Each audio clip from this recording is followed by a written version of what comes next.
Last year, if you took a chance on guys like Bryce Terang, Brenton Doyle, or Brent Rooker, even later in your fantasy baseball drafts, you were rewarded pretty handsomely with some great value. And those are exactly the type of sleepers we're going to look for again this year to see who can help us. So today, let's find some hitters that can be available pretty late in your fantasy baseball drafts, at least as of right now, and see who are the ones with the most upside. Now, I'm not drawing a strict line here in terms of when you could draft these guys because it gets very early right now. And of course, ADP will shift. Every league is different, but I'll just say that I kind of started after the current ADP of 120 and later. I didn't want anybody who's obviously going inside the top 100, any big names. I'm looking for players who have that upside, players who have shown a little something at least, or maybe just didn't have the chance yet, but have the potential for a lot more. So I'm going to start in Chicago, the good side. And, the Cubs made a big splash getting Kyle Tucker, which means that a guy in that outfield who might get overlooked, who came on late in the season, is Pete Crow Armstrong. Mets fans know another one of their former top prospects who could break out for another team. It's okay, Mets fans. You actually made the playoffs last year, and I think you're in pretty good hands in terms of your outfield this year. But look, PCA, he's a guy who, if you look at the season long stats, really not that impressive. And it's kind of crazy, especially if you look at that StatCast as far as what he brings to the plate.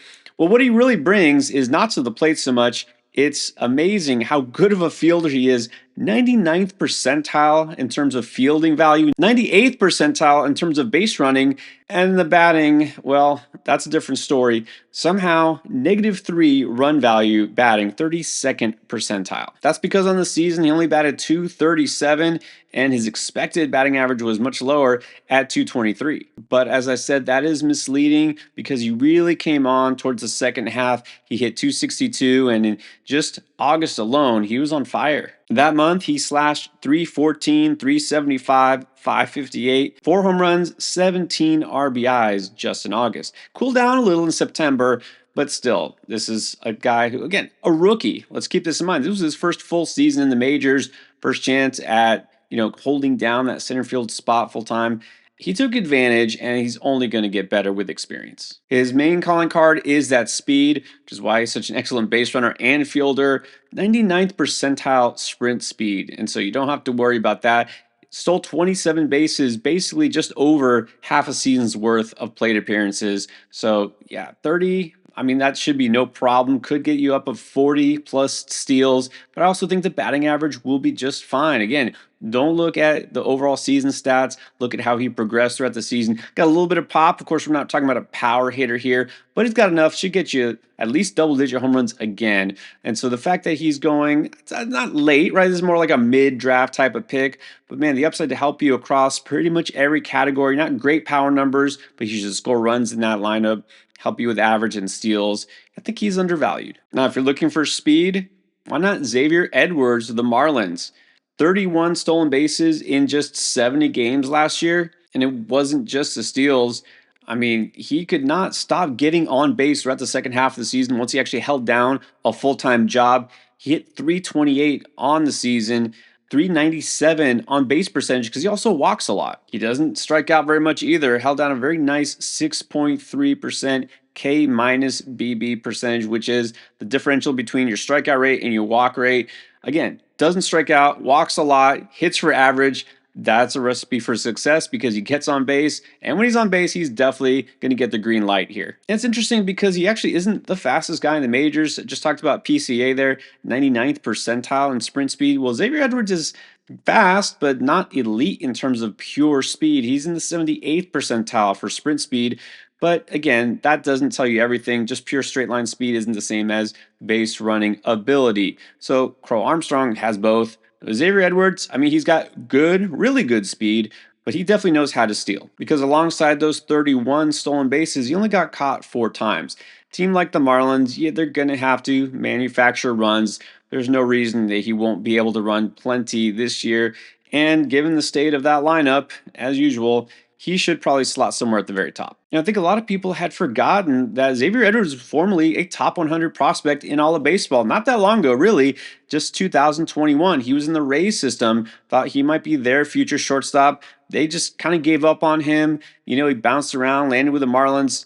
Plenty of opportunities there, but he took advantage last year, and he's going to have an everyday job this year as well. And in a lot of fantasy leagues, he qualifies at both shortstop and second base, which is pretty nice as well. The trade off here, which is why you can get Edwards fairly late in your drafts, is there's no power, like at all.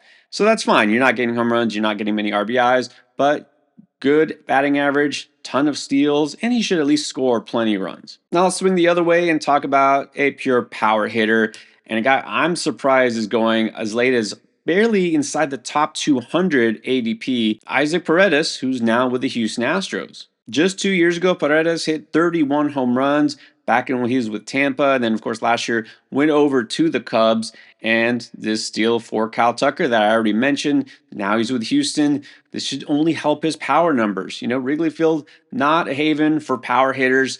And that is all Paredes is. He's a pure pull hitter. A lot has been made about how the Rays basically taught him to yank fly balls to left field. He's doing it. He's doing it pretty well. And the move now to Minute Maid Park in Houston should just help. Last year, Houston was 8th in terms of home run factor for right-handed hitters. It's a good place. It's a good lineup still. And Paredes is going to have a nice spot in the middle of that lineup. What I do like about Paredes is he's not going to be a guy who necessarily hits 300 or anything like that. But I don't worry about him being a bust either. A lot of these power hitters, these pure sluggers, you could say, are boom bust, right? They'll go through these swoons, but he's not a guy who, although it seems like he does kind of sell out for power, he really doesn't. He's not a 3 true outcome hitter. In fact, he's got what you would probably call elite plate discipline. He was actually top 10 last year in terms of walk to K ratio. And if you look at that top 10 list of qualified hitters, comparing walk and strikeout rates,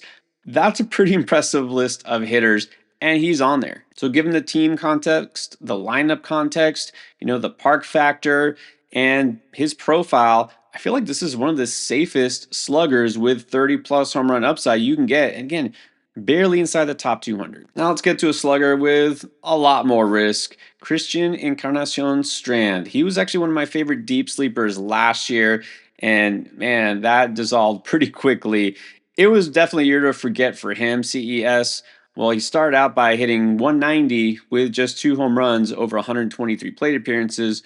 Then he suffered a broken wrist, and then later found out he had already had another wrist injury, so his season was wiped out. Hard to say whether his early season struggles were basically due to those wrist injuries that ultimately ended his season in June, or if it was just a matter of him not having that plate discipline and struggling, and then just happening to getting hurt. Probably a combination of a lot of things. Look, this is one of those risky profiles that I said, you're going to get some home runs in bunches sometimes, and you're just going to bunch of strikeouts and offers for a while. It's going to be like that. But we saw a guy like Mark Vientos, who is kind of similar to Encarnacion Strand, have a pretty good season last year. He's being drafted way high this year. So I think this is a discount version, maybe, of Vientos. That said, Reds, definitely not as good a team as the Mets. And, well, we haven't seen him do it yet. There's a lot of risk here, especially since he's coming off of a wrist injury. For a power hitter, that's something that can definitely lead to more struggles. But for what it's worth, he's got a couple things in his favor. So first of all, they did have him play a little bit in the Arizona Fall League, and he was on a tear early on. Then he did miss some time as well, but he looked good when he played, and he should be ready for spring training. Fingers crossed. And then we know that the Great American Ballpark in Cincinnati is great for power hitters, period. All right, so he's got that going for him. And got to feel a little bit better about the Reds now getting Tito in there. Terry Francona, if there's a manager who knows how to get the best out of young players, it's Francona. So let's see if that plays any part of it. But also, he said, kind of in a roundabout way, he's going to give his young players a chance to prove themselves. So I feel good that if Encarnacion Strand is healthy, he's going to get a healthy dose of at-bats. Which leads me to another power option. I definitely feel good that Matt Wallner is going to get a lot of playing time. Right now, roster resource on Fangraphs has him slotted as the 5th hitter in that Twins lineup, which is pretty good. But also, I think it's very interesting that for a left-handed power hitter, he's not even necessarily going to be a platoon bat, at least as of right now. He probably should be a platoon bat because his splits last year hit 184 against left-handers, and that's with the limited chances he got because of those negative splits. Only 44 plate appearances. So you got to wonder, is he even going to be out there against lefties? Not very much. And even so, well, maybe that's not a bad thing because you'd rather just him take the day off. You can put somebody else in your lineup than to get a no for 4. But that said, Wallner should still at least be on the strong side of a platoon, playing right field, and they just don't have a lot of options. Again, looking at that roster resource page, it shows that it's going to be Trevor Larnach who might be in a platoon with a guy like Austin Martin. And we'll see how this plays out, but still, Wallner has a ton of power. He's got some upside here. The last 2 years, he's put up very similar stats, basically not quite half a season. 2 years ago, 14 home runs in 76 games, which is about 254 plate appearances.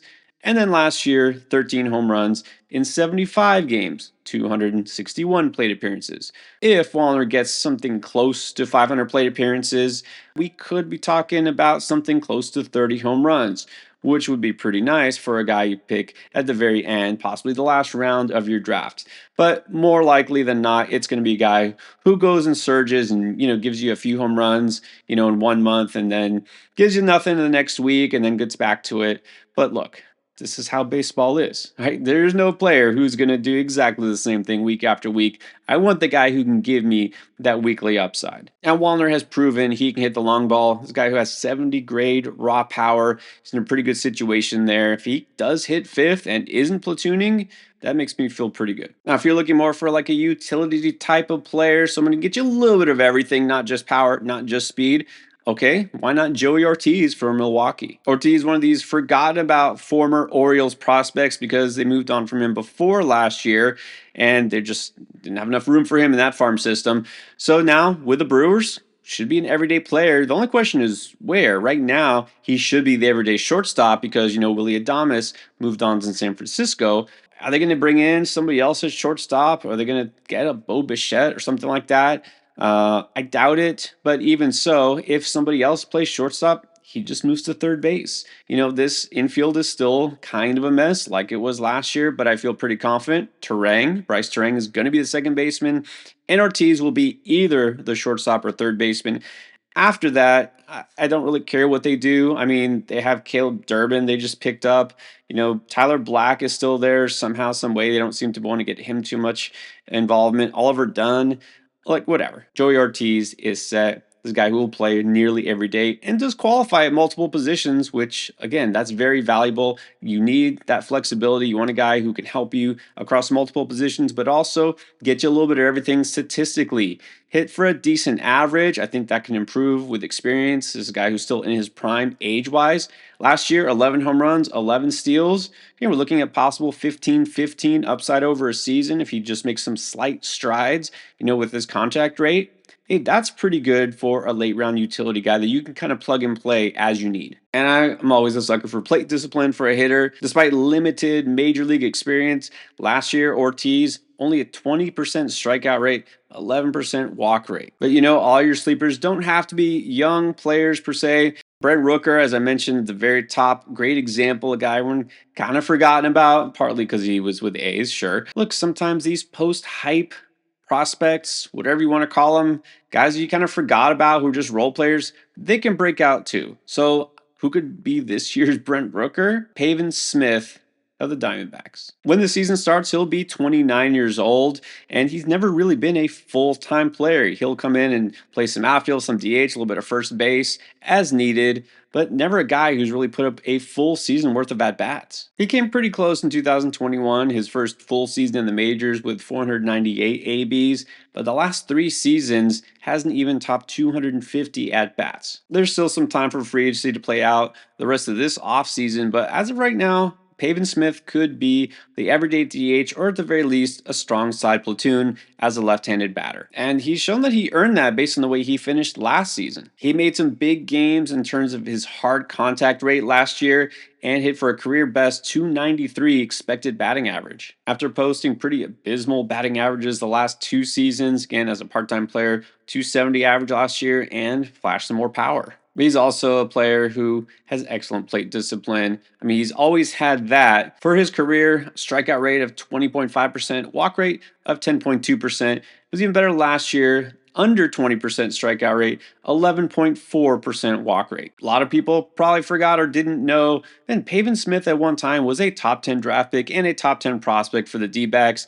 It's been a little bit longer road for him, but maybe this is this year's late age breakout. And that's part of the reason I took Smith in my first NFBC draft of the season. You want to know how the rest of that draft played out, who my favorite picks were, and the one I kind of regret?